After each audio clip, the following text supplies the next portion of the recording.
believe in change and we're prepared for it with new techniques and new approaches. And as for our part, we feel that you're the best pieces of manpower available in this whole region. Let it go out there today, baby. 3, 2, 1. And once again, our mighty ship is back on course. Welcome to the Sports Talk with Devan Wade podcast. Oh, mama, there goes that man. You the man. Ladies and gentlemen, star of our show.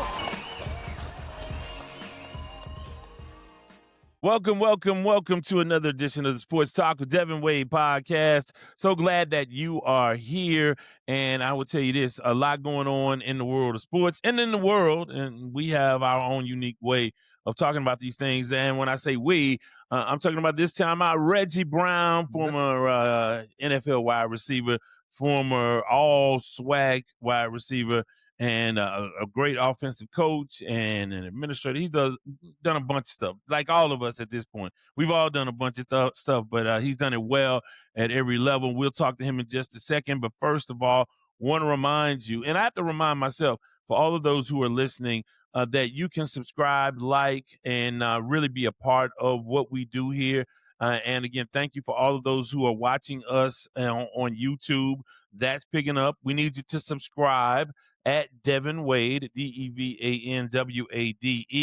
And we've created a 24-hour-a-day sports line for you where you can call and leave a message and give us feedback, suggestions, rebuttals, whatever you like at 832-941-6614, 832-941-6614. Again, whatever platform you're listening on, please like and subscribe. I think since we started video, I kind of forget or have to remind myself that we are addressing our audio audience as well. That's where we started.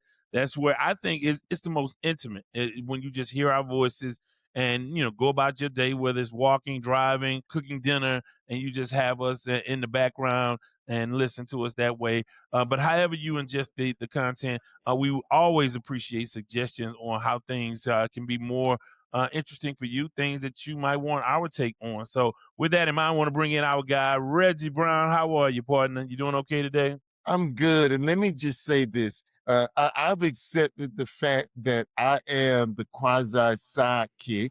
And so part of the sidekick duties is to promote the host. So Devan said, he forgets and so on and so on. As the sidekick, I got to tell you, hit that subscribe button, man. Tell a friend and tell a friend. We want to get this good content popping. We want people to hear what we're talking about. You guys have shown that you love how we go about our business. So send it to people so we can really get more people involved in this content. Those are just sidekick duties, if you get. Well, I'll tell you what, man. And one of the things that I have the opportunity to do working at KTSU on the campus of the illustrious Texas Southern University is that you come into contact with students and young people, and they all, of course, want to do podcasts and be on screen and influence something or other. And I always say, what do you bring that's interesting? First of all, what are your credentials, right? And I think we can safely say we have credentials. We have skin in the game.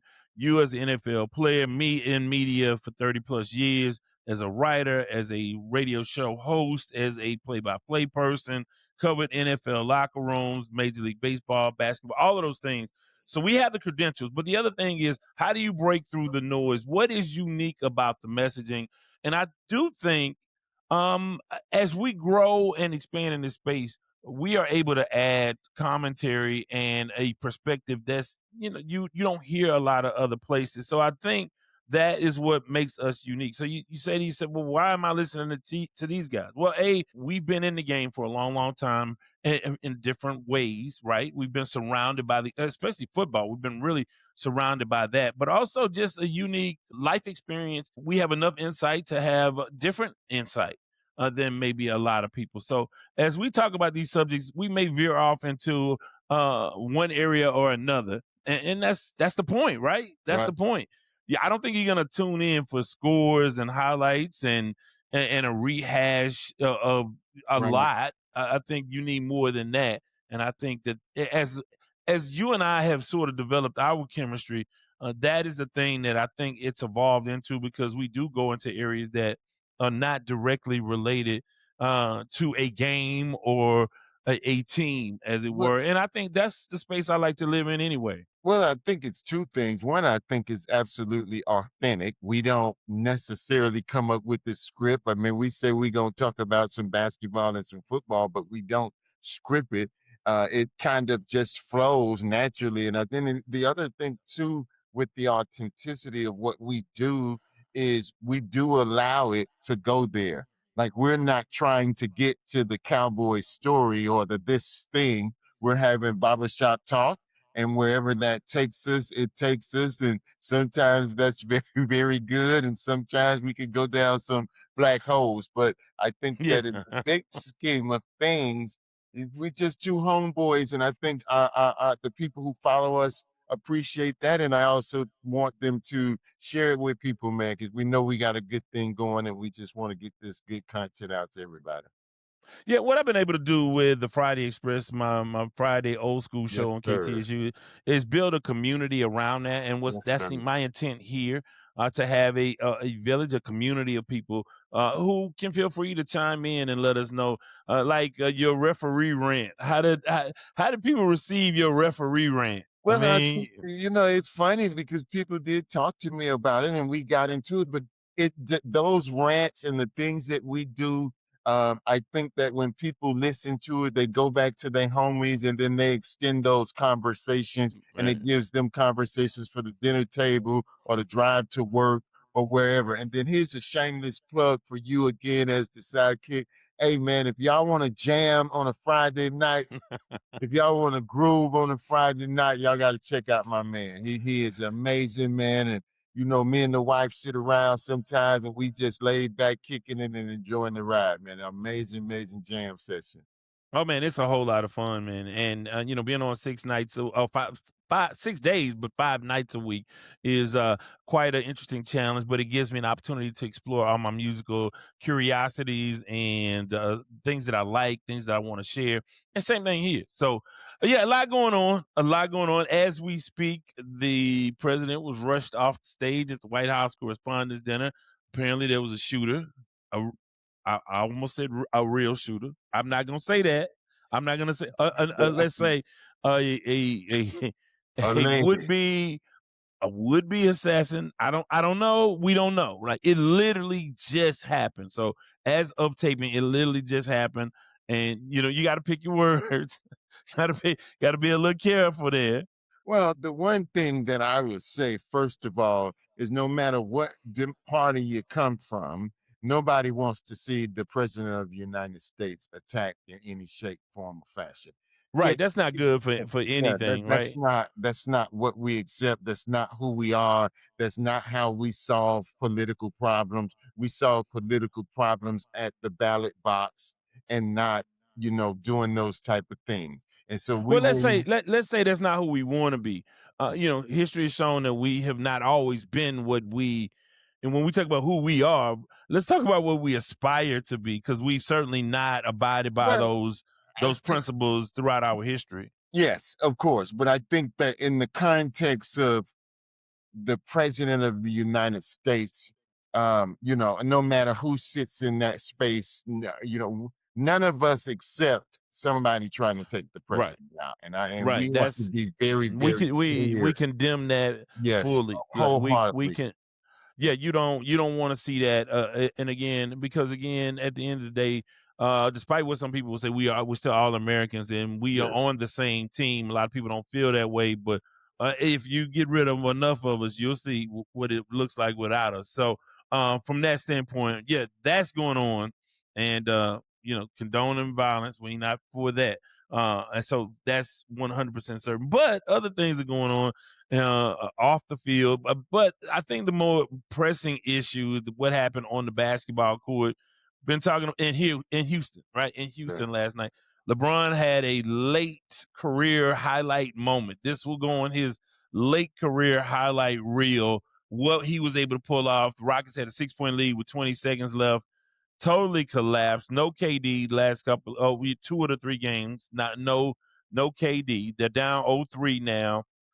And boy, I did not see this coming, and I think this is a massive, massive failure if they can't beat the Lakers without Luka and Austin Reeves. Even, you need Durant, but even without Durant, you got to be able to overcome this team. This is the second seed in the Western Conference last year. Now it's a whole new team, and you add a all-time great in Kevin Durant. You got to be better than this, man. I hear you, but I don't necessarily. I see it without KD. I see two very bad basketball teams, and somebody got to win it, and somebody got to make a play. And unfortunately for the Rockets, the Lakers are making more plays, particularly down the stretch. So I asked this question, and I have my answer, right? Mhm. When they lose this series, not if, they're down 0-3, they're not going to overcome that, right? I don't think. If they do, it's actually a minor miracle, right? Right. I don't think they will. That means to me, and again, let's acknowledge no Steven Adams and no Fred VanVleet. Like, let's acknowledge that those key components aren't there, right? And Kevin Durant hadn't played in 2 of the 3 games, right? Let's acknowledge that. But, by and large, this is a failed trade. This was a trade I was not supportive of. I got on board once it happened. Do you see it as a failed trade? Well, I would say the early stages of it. I think a lot of times we say failed, and as if the whole thing is over. So I wouldn't necessarily say failed as much as I would say failing. And you expected them to handle the Lakers, but again, is anybody on the Rockets better than LeBron at this point? So See, typically, that's tough, but I would say no. right. No, So but you typically, got the team with the Shingun. best player wins. And I would Right. say that right now, the Lakers have the best player, albeit a 41-year-old player, but he still is the one that, as you've seen this, he's made some plays down the stretch. He still has championship caliber. He has he's not afraid of the moment. I mean, he took that last 3-pointer. I mean, head fake, step back, and dropped it with no problem. And it looked as if he expected to make it. And when you have him on the court, I mean, again, I've been saying that who cares? These are two very bad basketball teams without Right. all of the players. So it doesn't really, I don't even know what you make of it. I think the thing that you're saying is the totality of it from a season, or were the Rockets better this year than they were last year? And I think the answer to that is no. Well, obviously they came in as a 5th seed, last year's 2nd seed. Yeah. Now teams in the West have gotten better. Obviously, San Antonio with Wembanyama Of course. just have exploded, and and Denver still Denver. Is it going to get better? That's the point. Now you go into next year. Durant is another year older. Has he? See, one of the things that I thought when they pulled the trigger on this trade was that maybe it was a bit premature. You give Jalen Green and Brooks and those guys another crack at a little bit of maturity. To me, they got to where they got a year too soon. Like, they were ahead of schedule. And I think based on that performance in opening round versus Golden State, they thought, Jalen Green wasn't it. And I thought, well, maybe this is what he has to go through to get to the next level. And the Rockets clearly believed that he was never going to this team as it was constructed last season could not be the kind of team you needed a Kevin Durant. A lot of people felt that way. You needed a guy, a alpha male. Durant is that, but again, with 37 years old, has he done anything to make the team better? Have the other guys developed? Shingun and Amon Thompson and all of those guys. Who's gotten better? Torrey Eason. Well, I think that there's a couple things. The Rockets this year are shooting 29% from the three, right? You thought that Durant would give you, help you be better than that. That has not materialized. And then two, you talk about last year. It always comes down to who are you surrounding your superstars with. And so you take away those players and you bring in Durant. I don't know if they did enough to surround him with enough other players to make them take the next step. Seguin But obviously, is a guy, and Adams gets hurt. And so you can't dispel that these people have got hurt. But again, I don't Well, know if them being still healthy with all of the players, if they would have been better than last year's squad. I don't well, know the answer to that. I definitely think with Fred VanVleet being there, they would have been better because he would have got him into their offense. He would have guided and directed that team. So I do believe that. And I do believe that Şengün is a guy that has shown flashes of being really, really special. And even last night, 33 points, they ran the offense through him. He can be that guy. I think now you go to the next question: is Udoka doing the job he should be able to do? How much of the blame last night do you put on the players versus him? I put it on, it's a bad team without the players that you have that went down. When you lose Fleet, when you use your center, then you can't say, unless you have somebody that can adequately back them up and be serviceable. And I don't think that they do. And I think that's the biggest problem.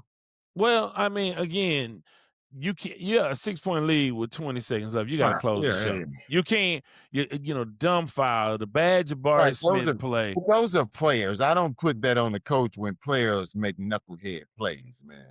I mean, But this team has really been classically unable to finish. They blown a lot of fourth quarter leads. They blew the big lead to Minnesota, 19-point lead.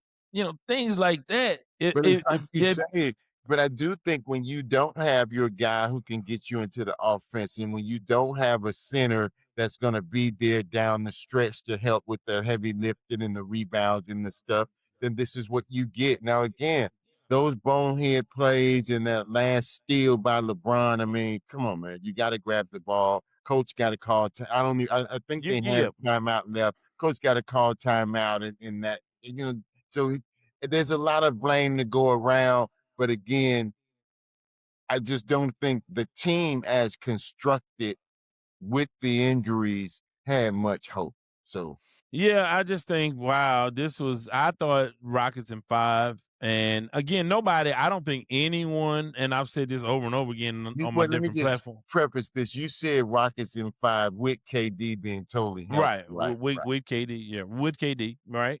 And that in itself is a huge factor because obviously Kevin Allen, the Silver Fox, who co-hosts KTSU Sports Talk with me, we go back and forth, and he was like, well, I was worried about age and health. And Durant has been healthy, 78 games I think he played this year. He's been that guy until you need him the most.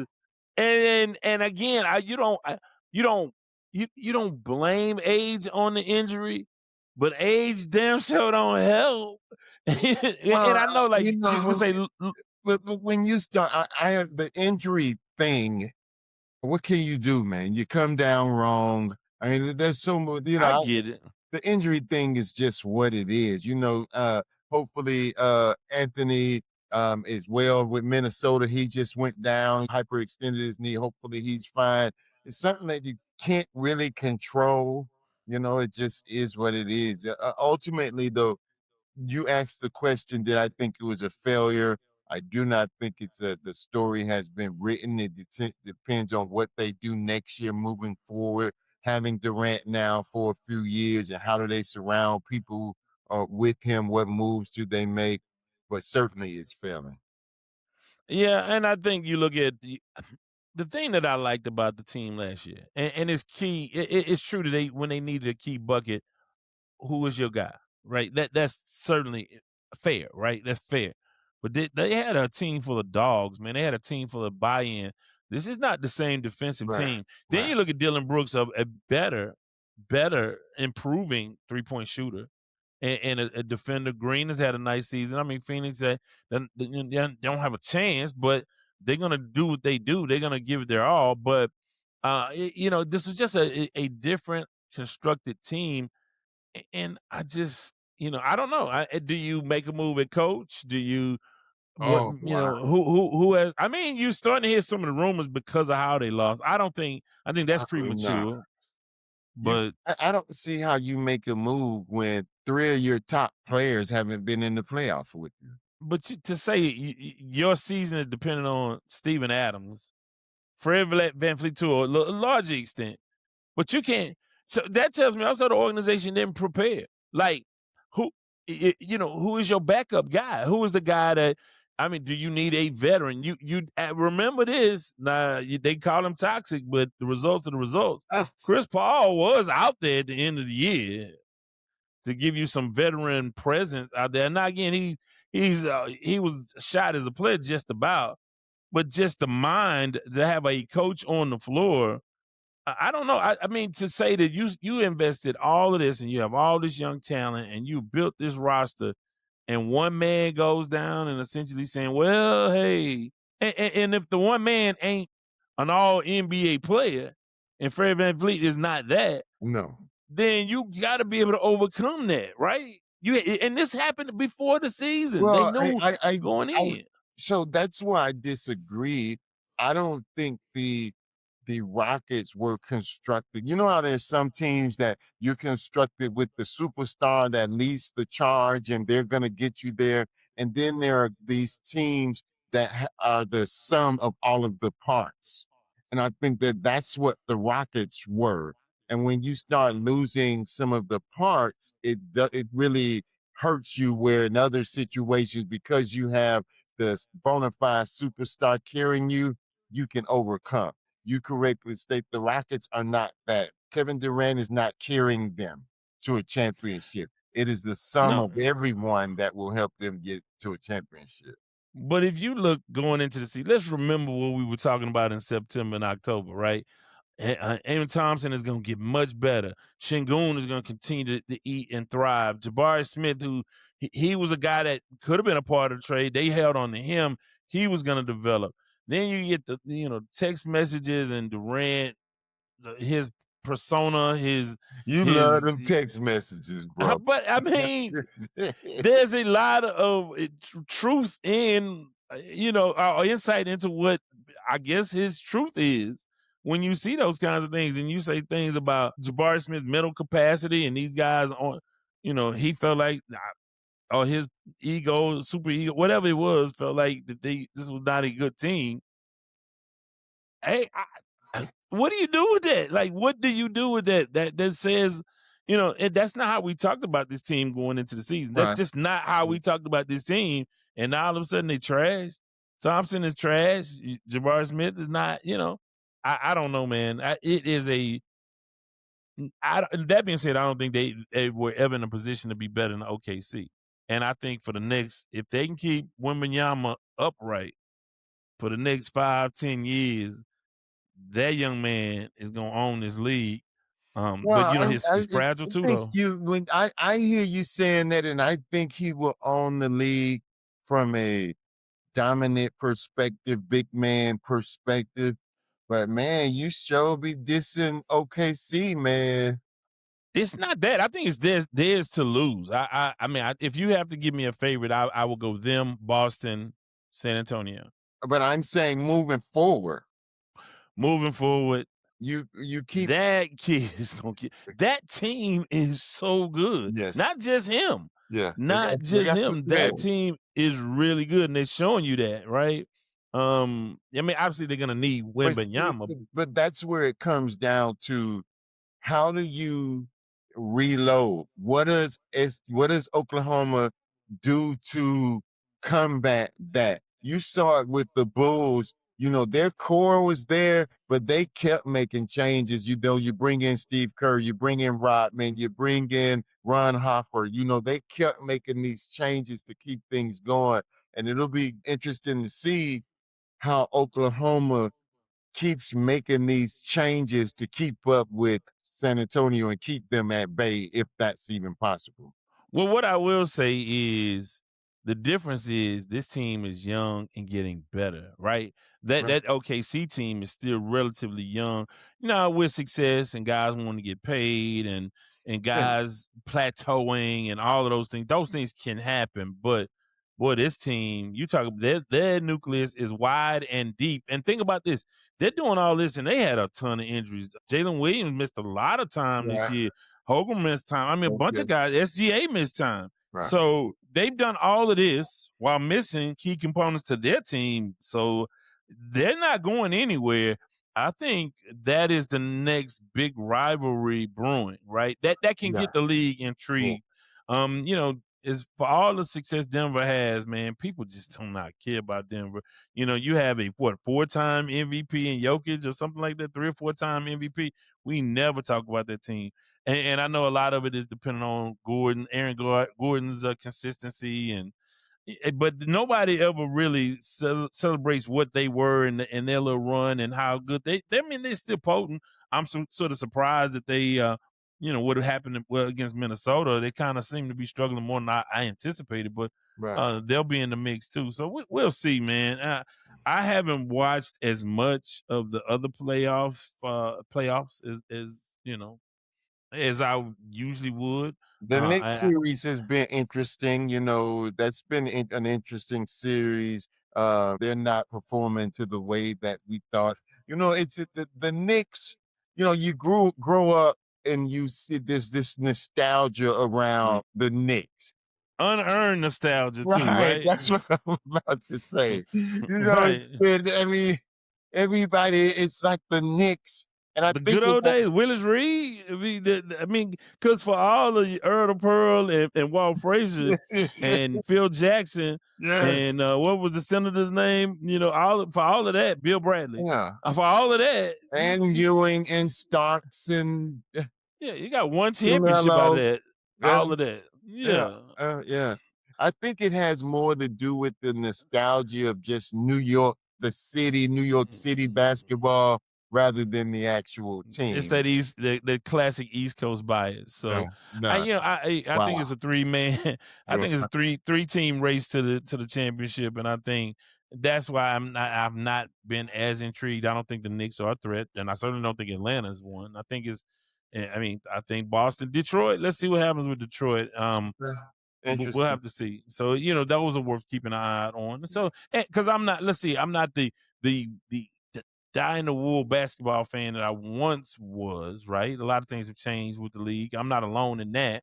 But, it is what it is. NFL draft, man, shifting gears a little bit.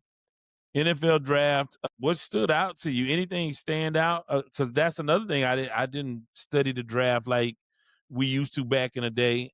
What stands out?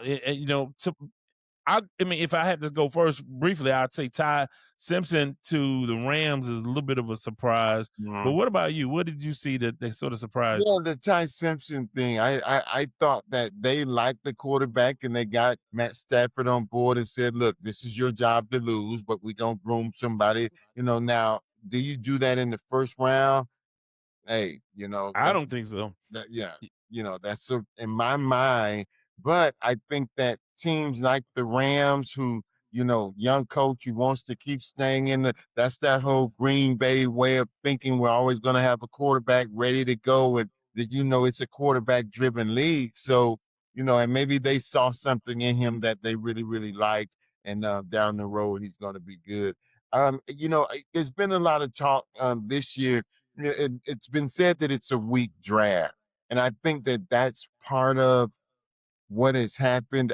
I'm a Twitter cat. I look at Twitter and follow it. I haven't seen as much energy with the draft as normal. I did want to ask you, what about the fact that the first round draft pick does not go to the actual draft? Does that mean anything?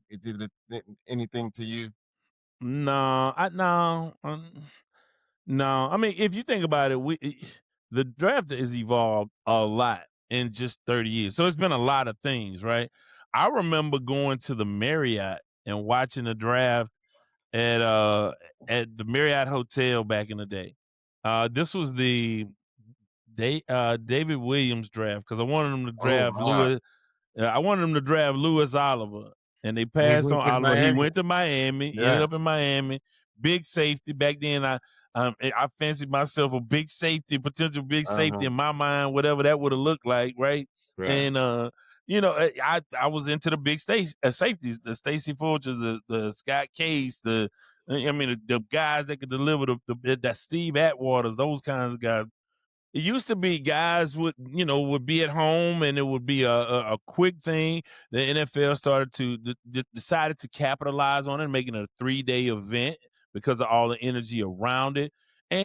should the players buy into that? I know we kind of talked about it. I kind of know your stance on that, but uh, would you have liked to have gone to that and to put on the fashion show and be on the red carpet and have your parents what they're wearing and people taking all of these pictures of your parents and what you have on going into the draft? That's not a circus I would have wanted to be a part of. I mean, now that I'm talking about that at my age, maybe in my youth, I might have would have wanted Come to do on, that. man. You telling me 30 years ago you wouldn't have wanted to go to the draft and not, well, I would have wanted to go. Oh, I would come have on. wanted. Right, Yeah, right. I would have wanted to go. Right, Yeah. right. Of course you would have wanted But to. I'm saying, I get it, man. I get that these guys should show up, maybe, but I can see where they wouldn't. I don't know. I just wonder, is it a thing and does it say anything? You have the first round draft pick again. You want to, I understand, when you just suppose his rationale behind it of wanting to experience this whole thing with his family. And, Yeah. because family has obviously sacrificed and been there and helped you get and went to all the games and the midnight, all of the things that go into being an athlete and you want to experience that with your family. So I certainly understand that. But I also look at it that there is a responsibility to the league to be there and You represent. saying that even though you're not getting any kind of financial reward directly, you need to feed the beast. You got to feed the beast. It's gonna feed you. It's part of it. It's just part of it. But again, I don't. Hey, the league isn't making a big deal about it, so I'm not going to make a big deal about it. Yeah, I don't. I mean, there's not much they can do about it, Right. other than encourage these guys or Well, try to make the they experience. can do something about it. I mean, they could. Well, they're not part of the union yet. These are not the Well, union. You're not telling subject to me any if of the the rules. NFL say we need all our draft picks in New York, they ain't coming? I don't know. I mean, I wouldn't want to start my career by pissing off the league, Right. but Right. you tripping. You know what I mean? How you gonna make me do something? I'm not even in your league yet. Well, it's You know what I mean? and you saying that, yeah, it's a different time and age. We got in line. We were Yeah, oh, so yeah. glad to be there that we would have won if the NFL said it. This generation, though, they, like you say, But that would have been part of the dream, right? To be in Times Square looking around and going to the it was the Marriott at the time that they used to do this.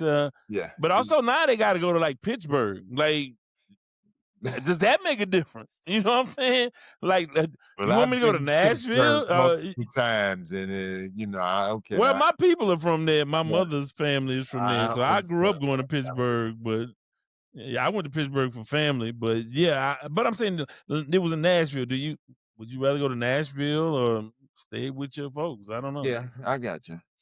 Yeah, but the Texans, I think they've added offensive lineman, which I think they said the lineman was projected to be a second or third round pick. They moved up to get him, so they saw something they liked in him.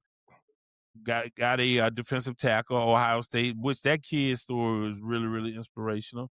So it looked like a really good kid. So I saw some of the clips. I mean, him as a player is going to add to that defensive front, give them depth, right?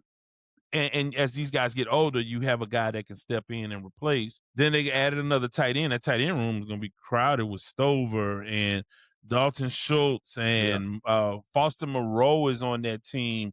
And Brevin Jordan coming back from injury. That tight end room is going to be pretty packed. I don't Somebody's know. not going to make I the cut. think Dustin Schultz may be gone. They extended. They like him, man. I know they like him, but the age and you start looking at money and all of the things that they're gonna have to do. I think he may be a casualty in my mind. I don't think they count on him to be a safety net for them. I think, now is Stover developing the way you want him to. We'll see. Brevin Jordan, they love, but he can't stay healthy, and that's so I think Foster Moreau maybe a late addition as a vet. He could easily go. So we'll see. What about Miami? What about Miami, by the way? It's a rebuild year. They clearly went for who they thought was the best player for what they're trying to do.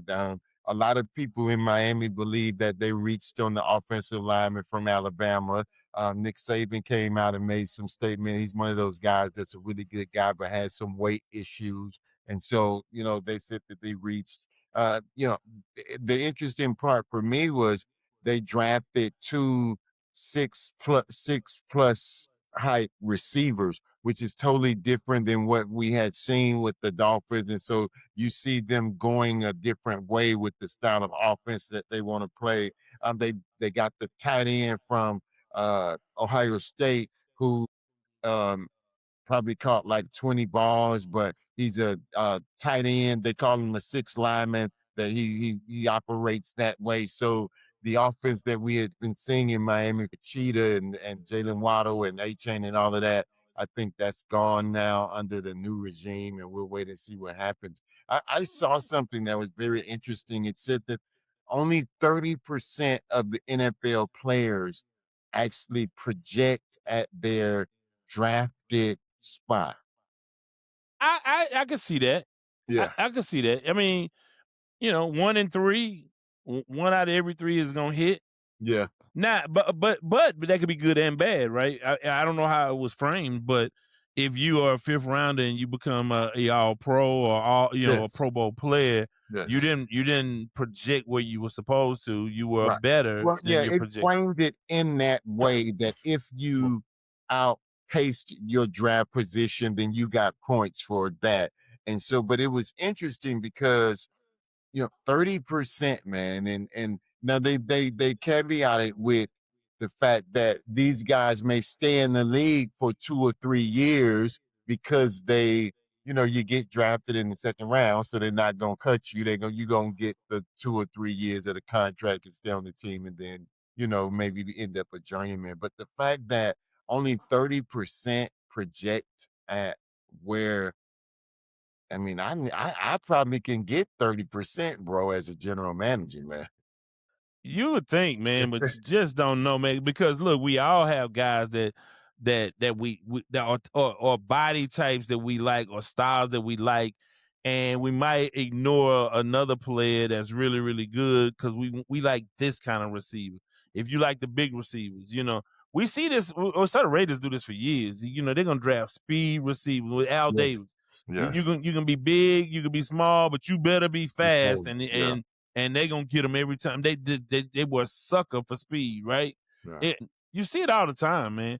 You see it with coaches that fall in love with certain guys, and they try to ride a little longer with a guy that's not panning out because they believe that this guy can be what they want him to be, and that's where I think Belichick gets an advantage. If you want to talk about historically as a coach, he was able to cut bait. He didn't fall in love with anybody, right? He didn't fall in love with anybody, maybe Brady, but most coaches for various reasons, most organizations for various reasons keep guys too long, or they go down this path because of intangible reasons that don't have anything to do with just winning.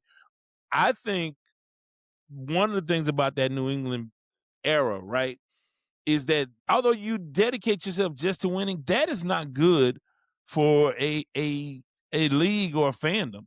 I think to be a fanatic, and we're starting to see this a little bit more in college. College is tougher because a lot of people went to those schools or they have a regional connection to the school. But Mhm. we need, as fans, I think, an emotional connection, right? Forever and ever and ever, we talk about Love You Blue. Love You Blue did not even go to a Super Bowl. We talk about the Warren Moon era, never went there because we as a community fell in love with the guys, right? If you have rotating, like aside from Brady, who was the face of that era, right? Who is the guy that you say, oh boy, he was there for the whole run? First of all, that run was so long, but who would have got Deion Branch? Is that the guy? Well, I think that their people were mostly defensive that were there. Brewski, Teddy Brewski is a name that comes Right, to but I'm saying, but, what's the safety name? Ty Law, who they ran off. Right. You The had other safety. Gosh. Well, Harrison, Harrison, yes. Rodney Harrison, who came from Yes. San Diego. He was kind of, you had Moss for whatever year, whatever. Yeah. You had year, 2 years, whatever. So, I don't know. I mean, yeah, it's a fun thing to have that run, but also, man, teams fall in love with guys like these are our heroes, and you get too many journeymen in there. You can, a lot of times, yeah, it's about the front of the jersey, but a lot of times it has a lot to do with the back of the jersey as well. So I don't think that that's always the best for the league.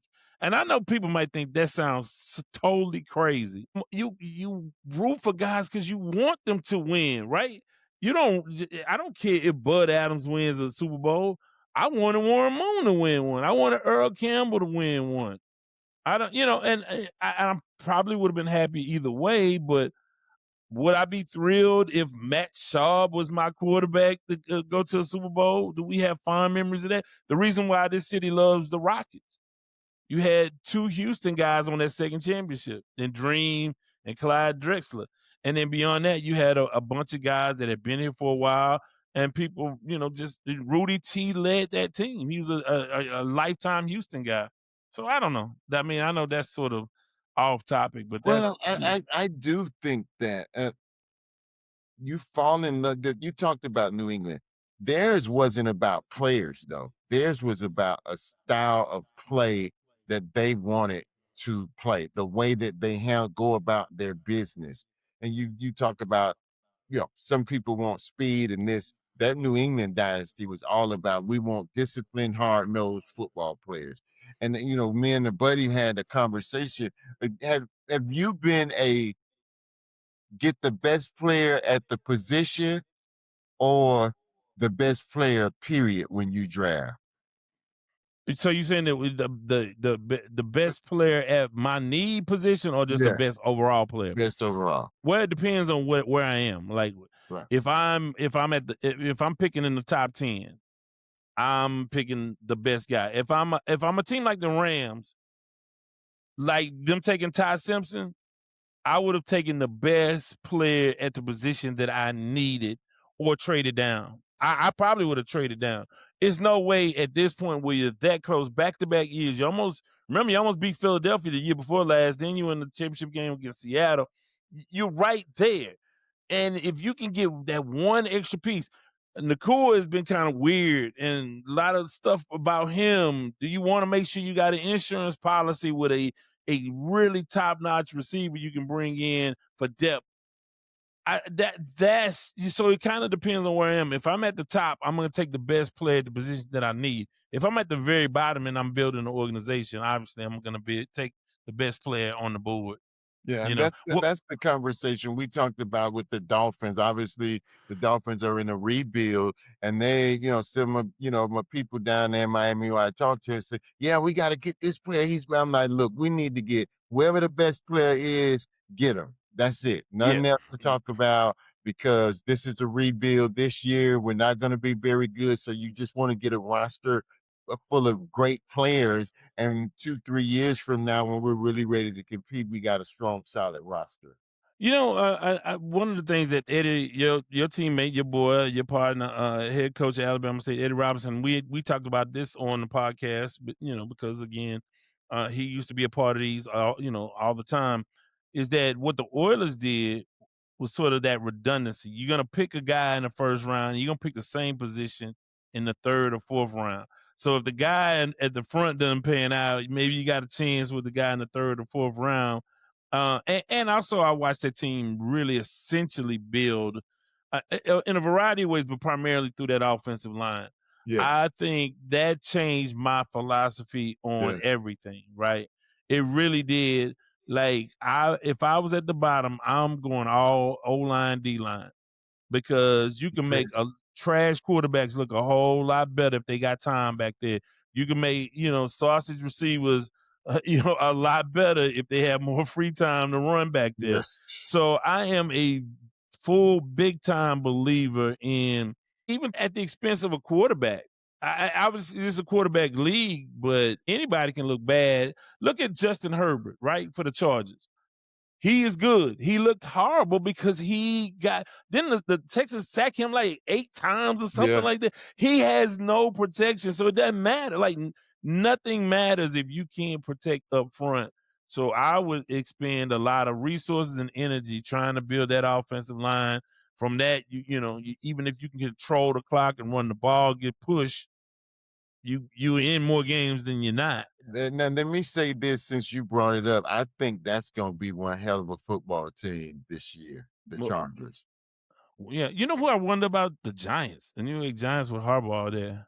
Yeah. And, Well, they got some things, Jackson Dart and yeah. Scatterboo and that defense. That's gonna be fun to watch. What? Saying Justin Herbert with Mike McDaniel as his offensive coordinator, and Yeah. man, I think that's going to be something. Oh, would you just hate that? Would you just hate that he didn't deliver for y'all, but he'll take them to the AFC Championship game? Would you Well, just? it's so this whole cloud around it because should we have taken Tua or Herbert, right? That was the conversation when they were drafted, and then we ended up with Tua, and Mike McDaniel had him, and now Mike McDaniel goes and gets Herbert, and I think, man, they've upgraded that team in a lot of different areas over over free agency. I haven't had a chance to really look at the draft picks yet, but man, it'll be interesting to see that team this year. One more thing before we get out of the off of the draft. I wasn't there for round 3 of the day 3 of the draft. Neither was Mike Vrabel. He is going to counseling, so he couldn't be at day 3 as that situation kind of has blown up with the what looks like he semi-confirmed the situation with Diana Rossini. What do you think now? We talked about it before. What do you think now? He has to step away and get some counseling and missing day 3 of the NFL draft. Not you got some people mad. Some people are saying there's a double standard. He should be punished, and compared to Sharon Moore and Udoka in Boston and Stewart at Michigan State. So what do you think, man? This thing is kind of blown up, and now you got pictures from 2020. I mean, is it a 10% of the teapot? Are we making a big deal out of it? I mean, what do you think? This thing has a life, man. Well, we talked about this. I thought it would have life early on, and it kind of passed him by, and it focused on her. I just couldn't believe that in the world that we live in today, that he wouldn't get some backlash. Now, when people say he was away from the draft, come on, man, he was on the Oh, yeah, I phone. know. I mean, It's really. day 3, right? And he was on the phone, and yeah, come on, man. That part of So it. do you think he did that for the organization, or did he do that for Yes, home? he did it for well, both probably. Nah, he did it for home. Both, He both did that for the probably. house. Yeah. Because he could have waited till Monday and went to counseling. Right. You know what I mean? Right. So and miss a day of OTAs with the rookie mini camp or whatever. You could have missed that. But to me, Yeah, it's you do it for the house. yeah, he did that for the house. He had to take it home. You're gonna admit you're gonna go out and say it, or I'm leaving. Yeah, if you gonna clown me in public, you gonna fix this in public. You not, hey, like my parent, you act the ass at school, you gonna get your ass whooped at school. We ain't gonna wait till you get home. We gonna get you where you cut up at. Oh, man. And I think that his wife must be old school about it. Like, hey, you gonna clown me out in public? Okay, no, this is what we gonna do. But what he did in the process was really throw her under the bus. Because at first it was laughable. Oh, there were other people there. Nah, the internet did what the internet does. 2020.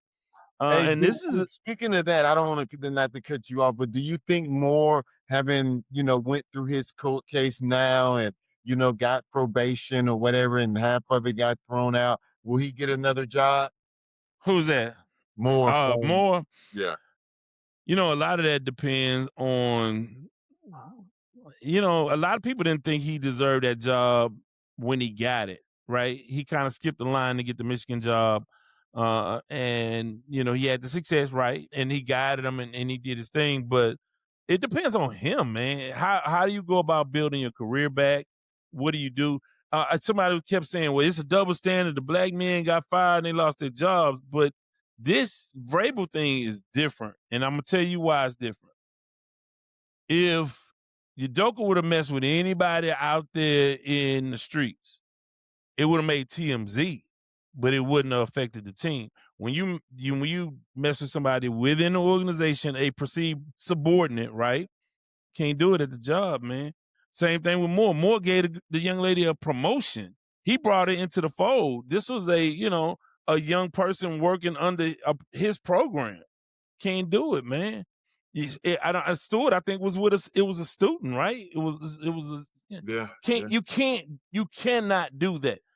Now, if you don't, like I said, you just can't do that on the job, right? I mean, these things happen, but we all know. I mean, you never want to do anything, but there's certain areas you just don't even not here, not because those are the things that can cost you your job. What's the saying? You don't where you eat. Right. Yeah. But that happens all the time, but not when you're the boss. When you're the boss, you really can't do it, right? It ain't, and we've seen like Bobby Petrino, a lot of people brought him up. He did get his job back because he went somewhere, he got fired and did all of that and got his gig back because they were desperate. They wanted to win, and he was a winner on the field. They let him go for sure, and he has some, now Moore can probably do the same thing. I don't think he had the reputation, the professional reputation. They say he's a kind of different kind of cat anyway. He got Michigan on his resume. He'll pop up somewhere, and we'll see what happens. He would be, if it was me, I would say, let me be with an organization with a strong head coach that can give me recommendations, right? I want to work under a guy like another Harbaugh to say, hey, this is my guy. He was vital to our success. To the swag. That's all. I just don't come to the swag. Looking for redemption. Right? No, this is where you go to get second chances, man. Oh, you don't want to get that brother a shot. I want him to get a shot, but I don't want redemption to come to the SWAT and then you go back. No, we're not doing that. Valley, man, you won't give him Valley, man. The man can't coach a Valley. Nah. Bethune, give him Bethune, man. Let him coach Bethune, man. We gave Bethune to Ed Reed. I mean, I'm shocked that he back. I don't know what's going on with any of that, but no, if we're about redemption, be the change you want to see. No. You can he can go to McNeese State and be the running back somewhere, and he can be fine. Don't come to the SWAC. We good. Yeah. One thing before I get out of here, but again, that we'll see what ends up happening with the Vrabel thing. I'm not really concerned about that. Yeah. And I do think that they were in different situations. Her employer deemed it necessary that you have a code of ethics with journalistic integrity for her job. We see other people in sports media that don't have to meet those same standards, right? Stephen A. Smith can do just about whatever he wants to do, right? As long as he's not some young intern or something like that, he can do what he wants to do. And he can hang out with any coach, any player that he wants to. Jay Glaze is another one, right?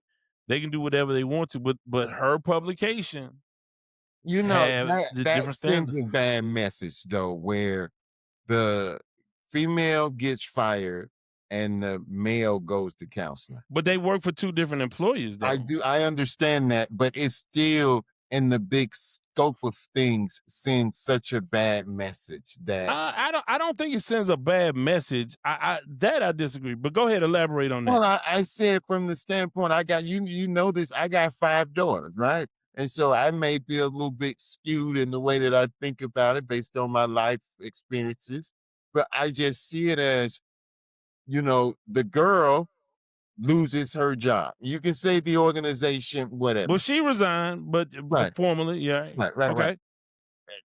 A bigger question is, does the male look? You made the point. Stephen A. wouldn't lose his job.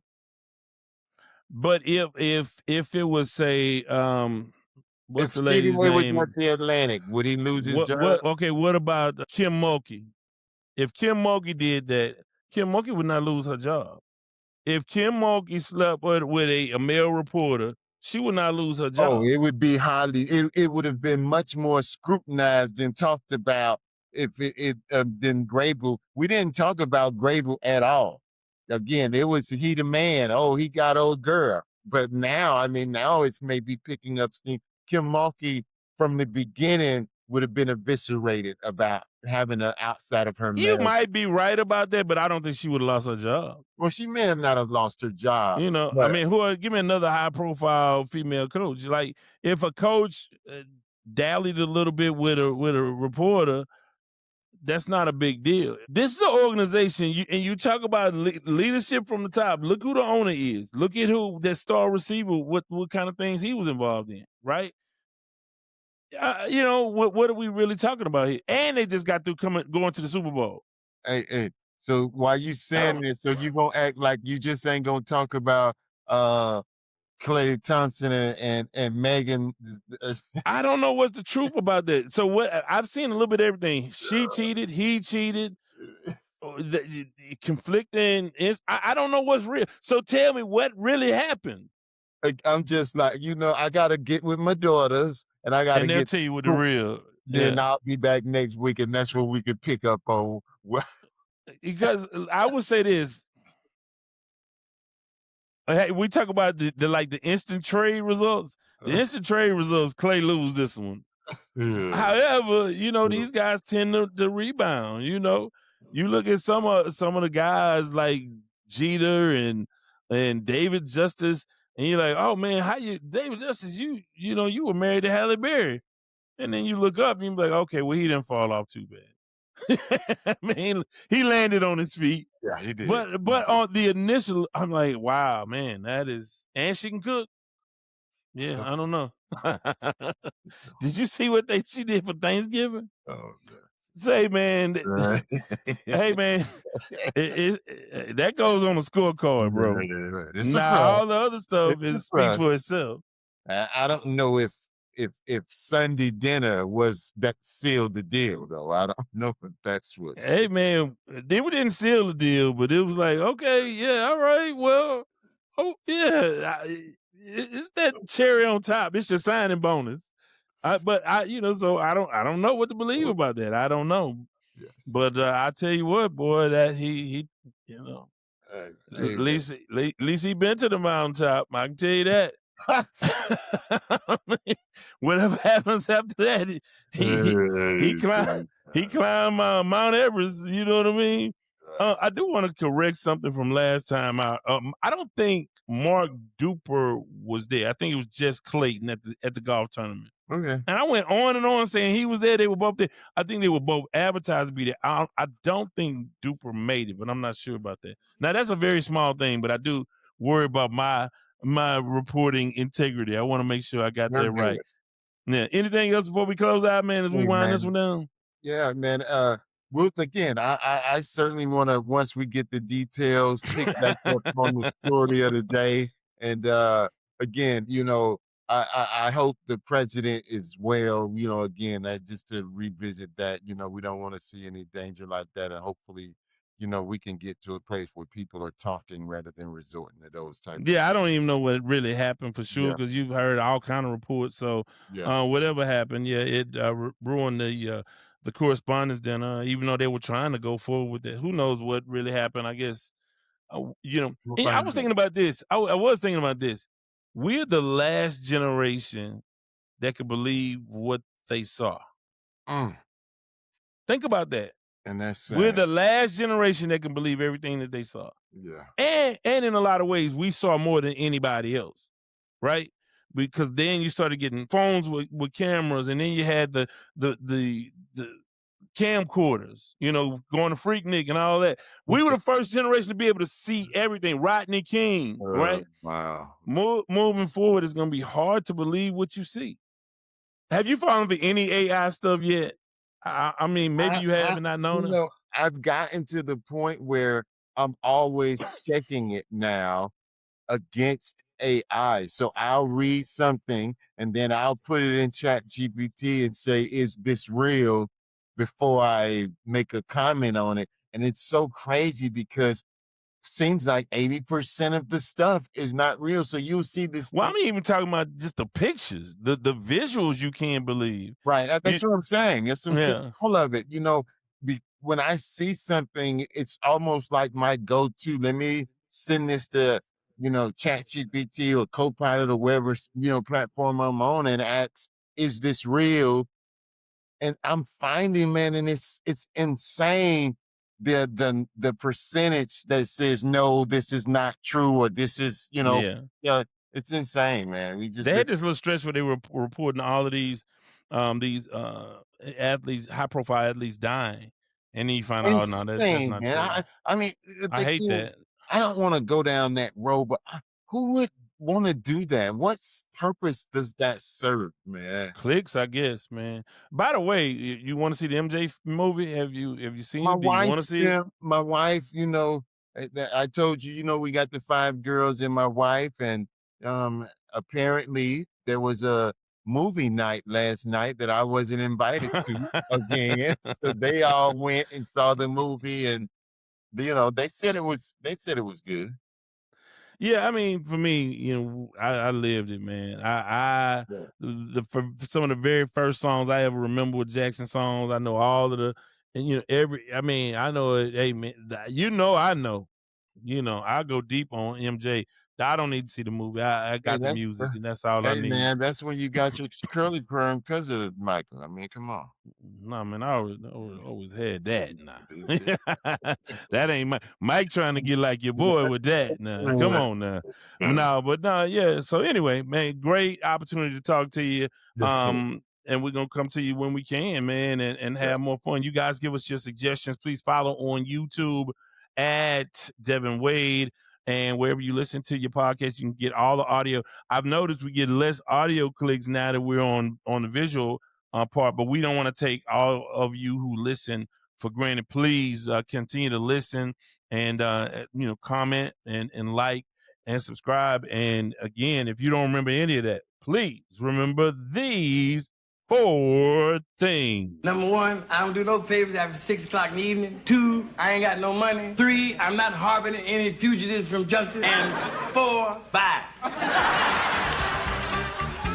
This has been the Sports Talk with Devin Wade podcast. Remember, you can follow him on Twitter at Wade's Word.